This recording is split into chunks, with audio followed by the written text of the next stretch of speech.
Have you ever wondered if there is a person you're truly destined to be with, as if it were something beyond mere coincidence, like the universe conspiring in your favor?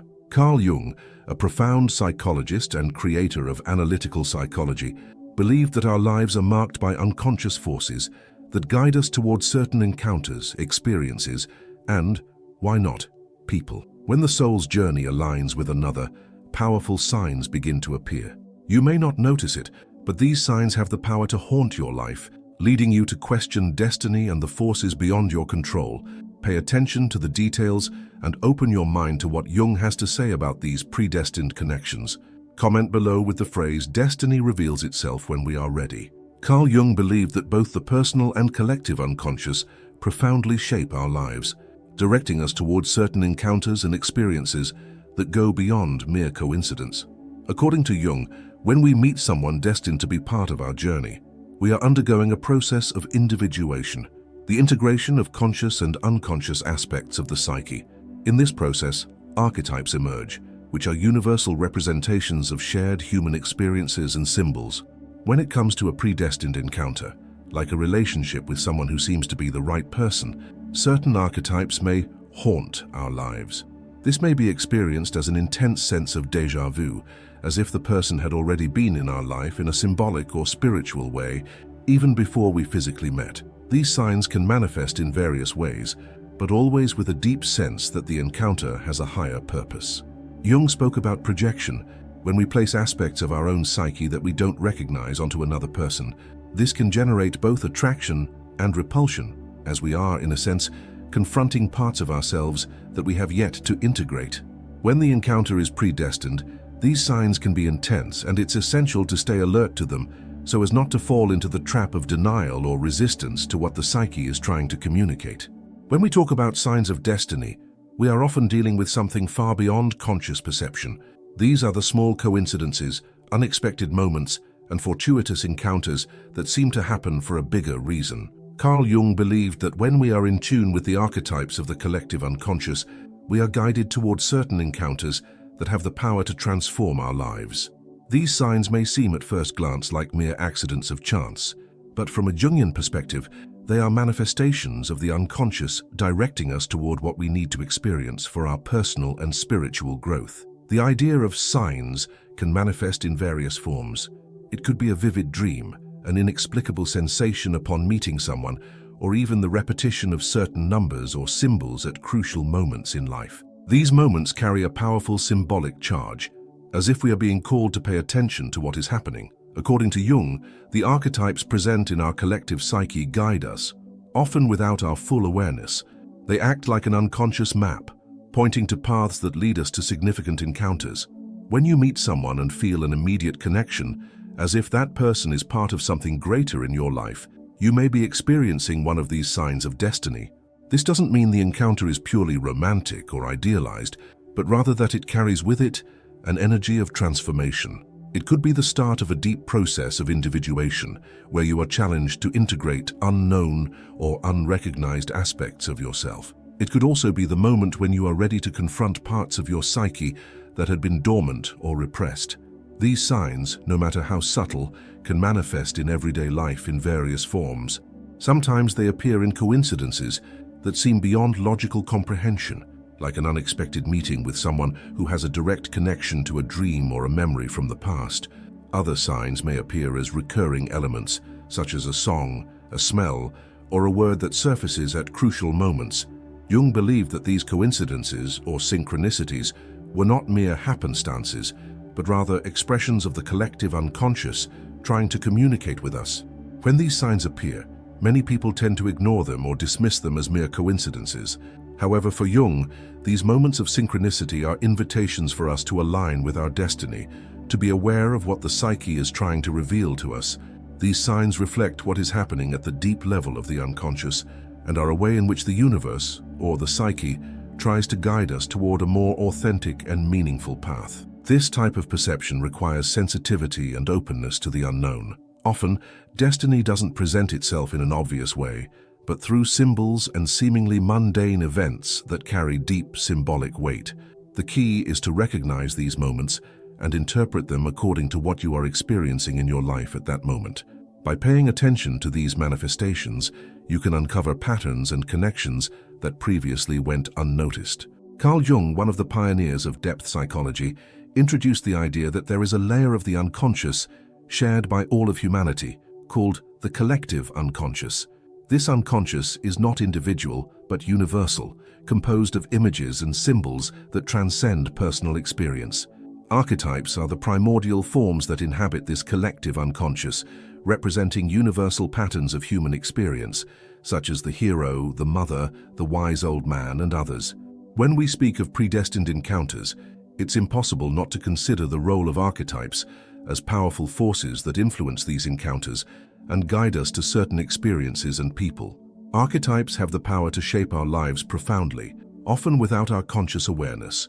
In a predestined encounter, for example, you may feel an immediate attraction to someone, as if something larger is operating beyond rational understanding. This type of connection can be interpreted through the archetypes. If you meet someone who represents a powerful image, such as the archetype of anima, the feminine figure in the male unconscious, or animus, the masculine figure in the female unconscious, you may be experiencing an encounter that aims to balance opposing and complementary aspects within you. These symbolic figures are designed to help us integrate the parts that have been repressed or denied in our psyche. In the case of a romantic or spiritual encounter, it is common for the archetypes of soulmate or journey companion to emerge as representations of our search for a deeper, more authentic connection.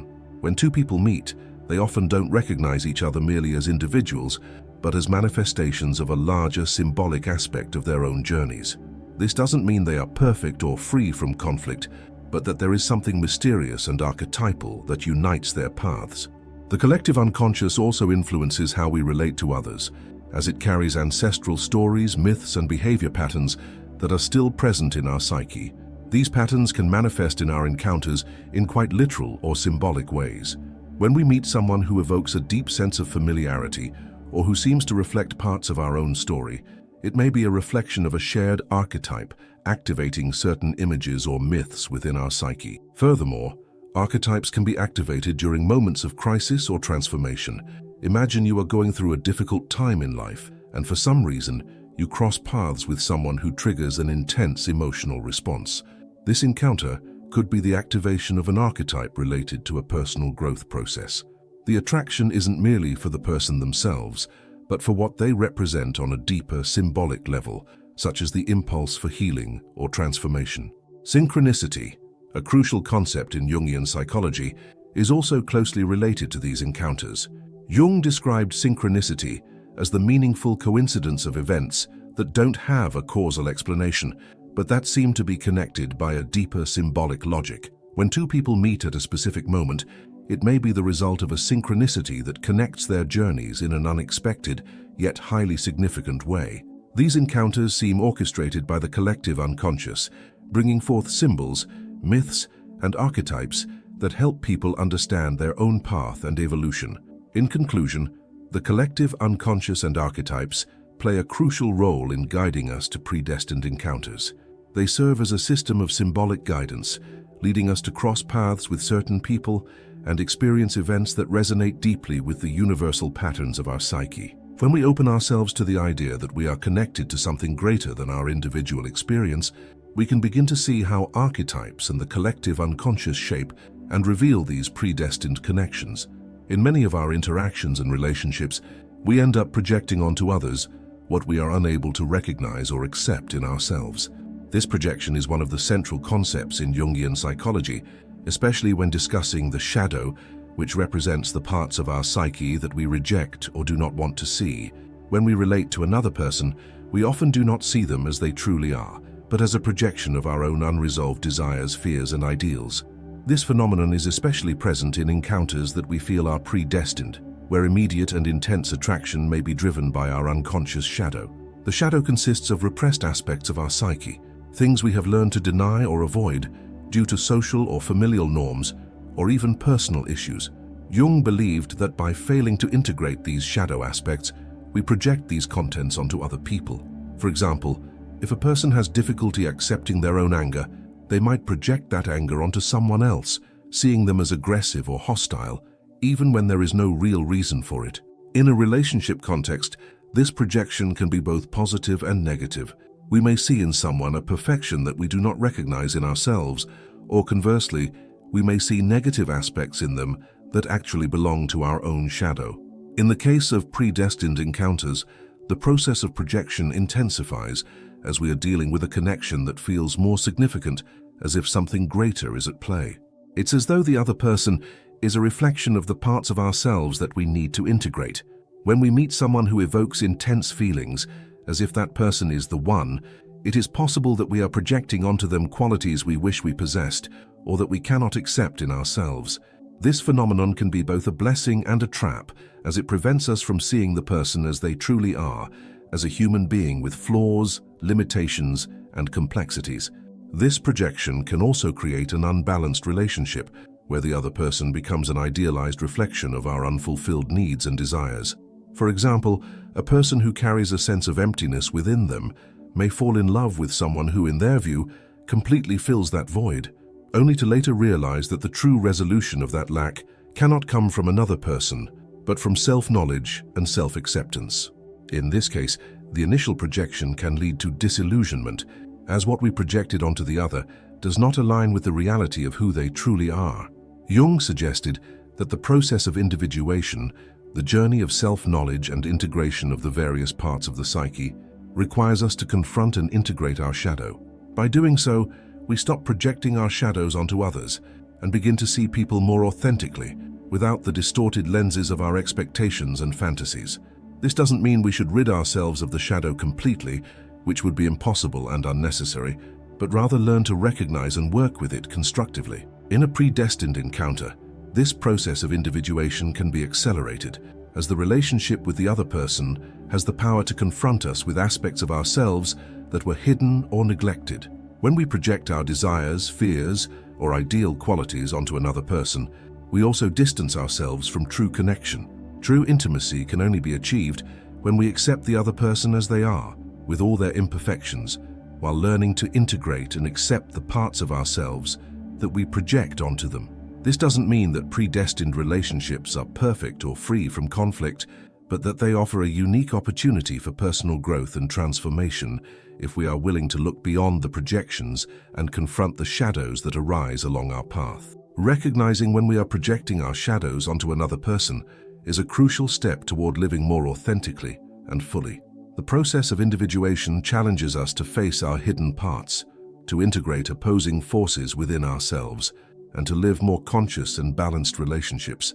When we free ourselves from projections, we are able to see the other with clarity and compassion, allowing the relationship to develop in a healthier and deeper way. The concept of individuation, central to Jungian psychology, refers to the process by which a person becomes as whole as possible, integrating the different aspects of their psyche and achieving greater inner harmony. This process is not linear or easy, but it is profoundly transformative.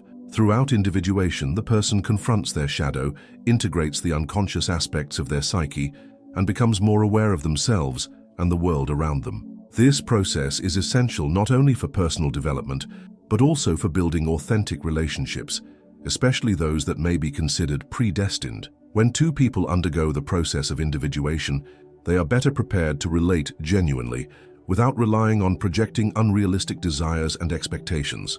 This is particularly important in encounters that seem predestined, as the expectation of perfection and the idealization of the other can obscure the true essence of the relationship.